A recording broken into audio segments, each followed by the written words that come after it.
তো বন্ধুরা, এই ছাগলটা কিন্তু একেবারে জীবনটা তেনা তেনা হয়ে গেছে। এই ছাগলটার কেস ছিল ডিস্টোকিয়া কেস, মানে 5 দিন আগে এর বাচ্চা কিন্তু নষ্ট হয়ে গেছিলো। নষ্ট হওয়ার কারণে কিন্তু একেবারে নিস্তেজ হয়ে গেছে। যখন নিয়ে আসে ছাগলটা কিন্তু একেবারে নড়তে পারে না, উঠতেও পারে না, হাঁটতেও পারে না। বাচ্চা পেটের ভিতরে মরে পচে গলে একেবারে জীবনটা তেনা তেনা করে মালিক কিন্তু আমাদের কাছে নিয়ে আসে। তখন কিন্তু কিছু করার থাকে না, ডেলিভারি করতে করতেই এই ছাগলটা কিন্তু মারা যায়।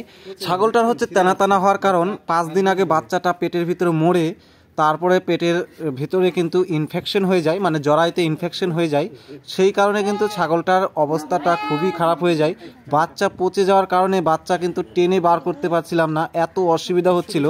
যেটা দিয়েই আমি আনার চেষ্টা করছি ছিঁড়ে ছিঁড়ে আসছে, মানে হুক বাজাচ্ছি তো হুক ছিঁড়ে যাচ্ছে, এইরকম কিন্তু অবস্থা। আর আমি কিন্তু যতই ক্রিটিক্যাল হোক আমি কিন্তু অনায়াসে ডেলিভারিটা করি, এটা কিন্তু আমার গর্ব না, এটা আমার কাজ। তারপরে কিন্তু আমি বাচ্চাটা বের করে দিলাম।